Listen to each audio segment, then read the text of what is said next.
Deuteronomy Chapter 32. Give ear, O shamayim, and I will speak, and let the earth hear the words of my mouth. May my teaching drop as the rain, my speech distill as the dew, like gentle rain upon the tender grass, and like showers upon the herb. For I will proclaim the name of YHWH, ascribe greatness to our Elohim.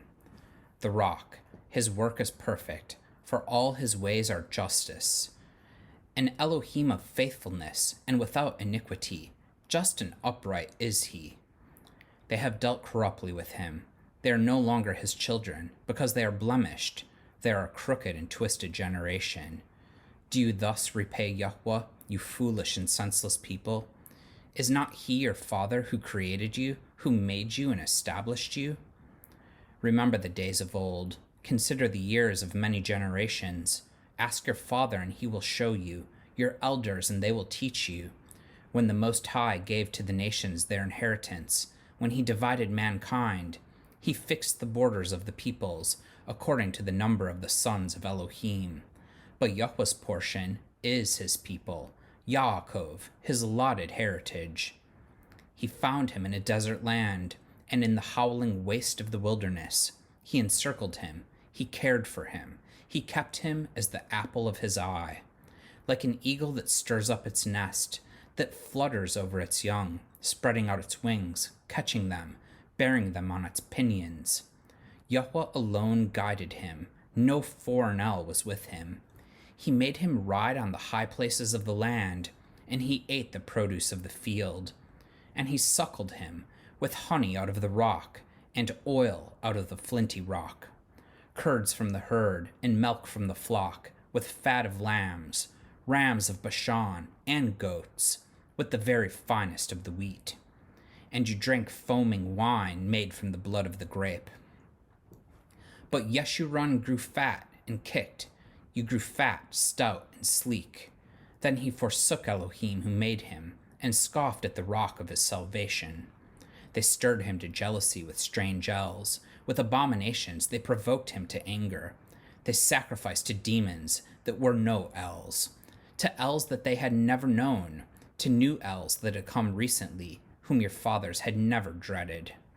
You were unmindful of the rock that bore you, and you forgot the Elohim who gave you birth. YHWH saw it and spurned them, because of the provocation of his sons and his daughters. And he said, I will hide my face from them. I will see what their end will be, for they are a perverse generation, children in whom is no faithfulness. They have made me jealous with what is no El. They have provoked me to anger with their idols. So I will make them jealous with those who are no people. I will provoke them to anger with a foolish nation. For a fire is kindled by my anger, and it burns to the depths of Sheol, devours the earth and its increase, and sets on fire the foundations of the mountains. And I will heap disasters upon them. I will spend my arrows on them. They shall be wasted with hunger, and devoured by plague and poisonous pestilence. I will send the teeth of beasts against them, with the venom of things that crawl in the dust. Outdoors the sword shall bereave, and indoors terror, for young man and woman alike, the nursing child with the man of gray hairs. I would have said, I will cut them to pieces, I will wipe them from human memory, had I not feared provocation by the enemy, lest their adversary should misunderstand, lest they should say, Our hand is triumphant. It was not YHWH who did all this. For they are a nation void of counsel, and there is no understanding in them. If they were wise, they would understand this. They would discern their latter end. How could one have chased 1,000, and two have put 10,000 to flight, unless the rock had sold them, and YHWH had given them up? For their rock is not as our rock. Our enemies are by themselves, for their vine comes from the vine of Sodom, and from the fields of Amorah. Their grapes are grapes of poison, their clusters are bitter. Their wine is the poison of serpents, and the cruel venom of asps. Is not this laid up in store with me, sealed up in my treasuries? Vengeance is mine, and recompense, for the time when their foot shall slip, for the day of their calamity is at hand. and their doom comes swiftly.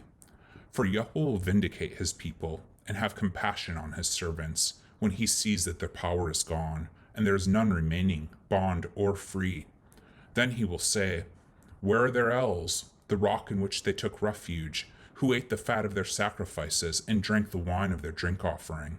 Let them rise up and help you. Let them be your protection. See now that I, even I, am he, and there is no Elohim beside me.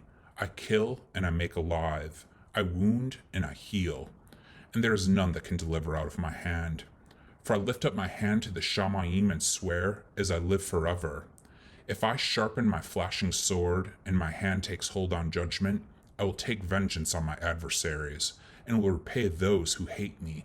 I will make my arrows drunk with blood, and my sword shall devour flesh, with the blood of the slain and the captives, from the long-haired heads of the enemy. Rejoice with him, O shamayim, bow down to him, all elves, for he avenges the blood of his children, and takes vengeance on his adversaries. He repays those who hate him, and cleanses his people's land. Moshe came and recited all the words of this song in the hearing of the people, he and Yehoshua the son of Nun. And when Moshe had finished speaking all these words to all Yisrael, he said to them, Take to heart all the words by which I am warning you today, that you may command them to your children, that they may be careful to do all the words of this Torah. For it is no empty word for you, but your very life, and by this word you shall live long in the land that you are going over the Jordan to possess. That very day Yahweh spoke to Moshe. Go up this mountain of the Avarim, Mount Nebo, which is in the land of Moab, opposite Jericho, and view the land of Canaan, which I am giving to the people of Yisrael for a possession, and die on the mountain which you go up, and be gathered to your people, as Aharon your brother died in Mount Hor, and was gathered to his people, because you broke faith with me in the midst of the people of Yisrael, at the waters of Meribah Kadesh, in the wilderness of Sin, and because you did not treat me as Kodesh in the midst of the people of Yisrael. For you shall see the land before you, but you shall not go there, into the land that I am giving to the people of Yisrael. Amen.